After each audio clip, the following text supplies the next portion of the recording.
if he can't win here, he's going to have a heck of a time. And that's why he spent so much money. You know, his father said, no, John, you don't have to spend money to buy everything. Just buy enough votes to win. You know, that was down in West Virginia, that's called a dollar and a swallow. A dollar for the vote, and a swallow for the whiskey for that. But ethnicity bothers those Americans who were here because that's my America. Excuse me, folks. This is not your America. You came from someplace else. Okay? We're all immigrants. Everybody in this room comes from immigrant surroundings. But you see, if you looked at me and I said, my name is Smith, you'd say, well, okay, you know, it looks English. Okay. Now, if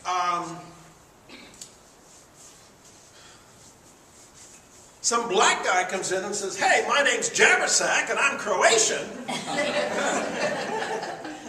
don't think so. Because what you're going to see is the skin color. Oh, he's different. You know, if you have a name that ends... See, I don't see that Javersak is a very difficult name. But when we used to give that to... Can we have your name, please, at a restaurant? Javersak. So you want to do now? David. Or Thomas. That's my middle name. Thomas. You know, there'd be people we'd know and they'd hear, Thomas, party at 2, and Alice and I get up at 2. So it's easier. After a while, it's easier. Can you imagine having a name like Prudeski? Okay? Well, back in the 19th century, even as early as the 1850s, there is something called nativism. We had a party ran for office called the Know Nothing Party. And they were anti-immigrant. There was a case in the 1850s where irate Protestant Wheelingites descended upon what's now down where Wheeling Central is, because they heard that there was a papal nuncio there. Well, they didn't know what a papal nuncio was, but they knew papal was bad. Two things that come to mind.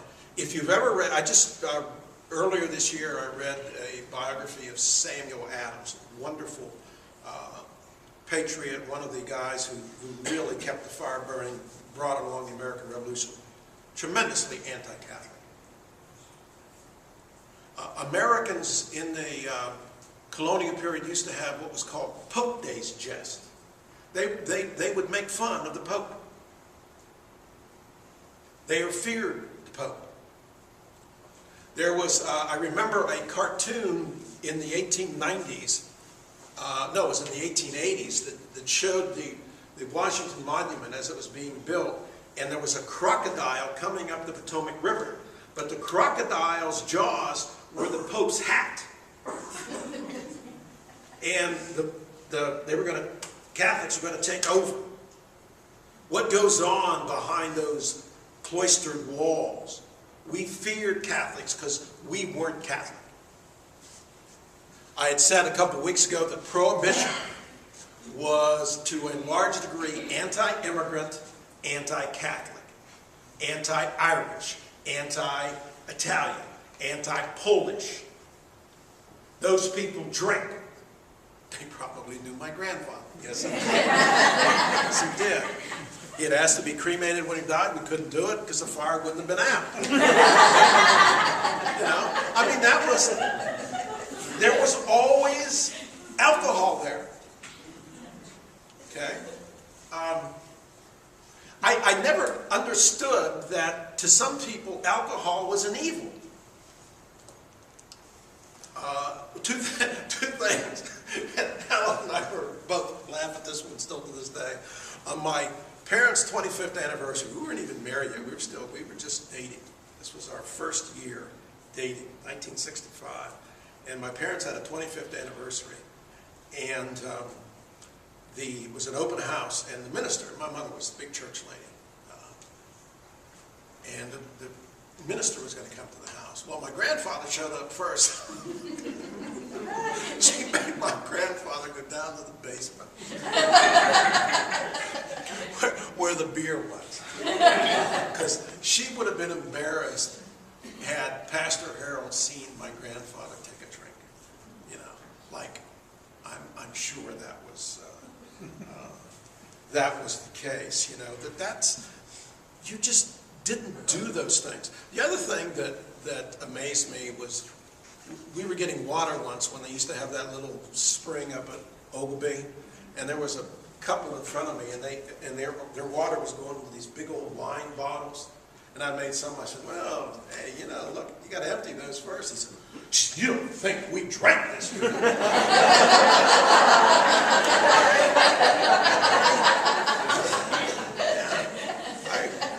I guess I did, but I'm sorry I mentioned that. You know, why do people leave their homes? Why did the Irish leave? Why did the Poles leave?